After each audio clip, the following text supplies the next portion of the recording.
তোদেরকে বলি সবকে শেষ করে দিতে। আর যদি না পারিস না তোদেরকে শেষ করে দেবো। কিরে যে কাজটা দিয়েছিলাম সেই কাজটা ঠিক মতন হয়েছে? দাদা আপনি বলেছেন আর কাজ হবে না, দুজনকে খালাস করে দিয়েছি।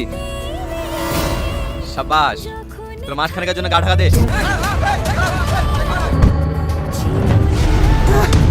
শালা তুই আমার সাথে বেইমানি করিস? তোরা প্রেম করেছিলাম তোদের বিয়ে দিয়ে দিলাম, আর তুই সেই মেয়েটাকে ডিভোর্স দিলি? তুই এই দুনিয়া বেঁচে থাকার কোনো অধিকার নেই। এই আরে আরে আপনারা কি মানুষ বলুন তো? একটা মানুষ অ্যাক্সিডেন্টে পড়ে আছে আর আপনারা দাঁড়িয়ে দাঁড়িয়ে দেখছেন। ধরুন ধরুন,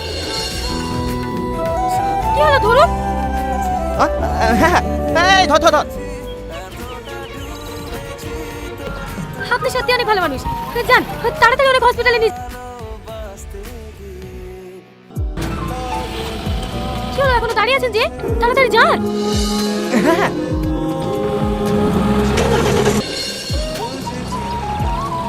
এই দাঁড়া দাঁড়া দাঁড়া। কি ব্যাপার এইভাবে গাড়ি আটকাচ্ছেন কেন? কে আপনি?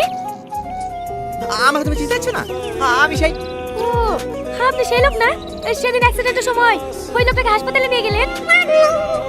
হ্যাঁ। আপনি এখানে দাঁড়িয়ে কেন? কোথাও যাবেন নাকি?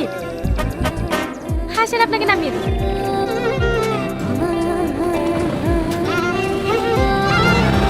আপনি কোথায় নামবেন? এই সামনে মোড়ে নাকি? কি হলো বলেন? হ্যাঁ হ্যাঁ এই সামনে মোড়ে। চলে এসেছি, নামেন। সালমা। আপনি আমার নাম জানেন কি করে?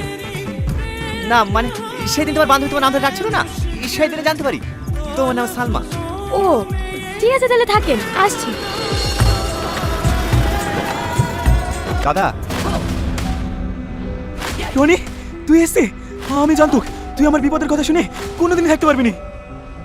দাদা তুমি কার জন্য জেলে এসছো তার নাম শুধু আমাকে একবার বলো, তাকে আমি এই দুনিয়া থেকে সরিয়ে দেবো। ওই শালী ইন্সপেক্টর সামান, তুই আমাকে বাঁচা ভাই। ও যদি সাক্ষী দেয় না আমার ফাঁসি হয়ে যাবে। হাইলি তুমি চিন্তা করো না দাদা, ও কুটে পৌঁছানোর আগেই ওকে উপরে পৌঁছে দেবে।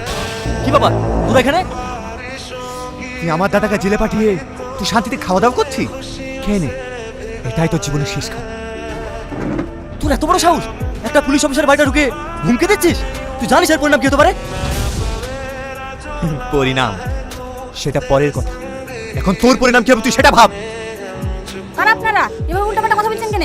বেরিয়ে যান বাড়ি থেকে। আমি এখানে থাকতে আসিনি, তোর স্বামীর সাথে আমার কিছু হিসাব বাকি আছে, সেই হিসাবটা ক্লিয়ার করে চলে যাব। কিসের হিসাব?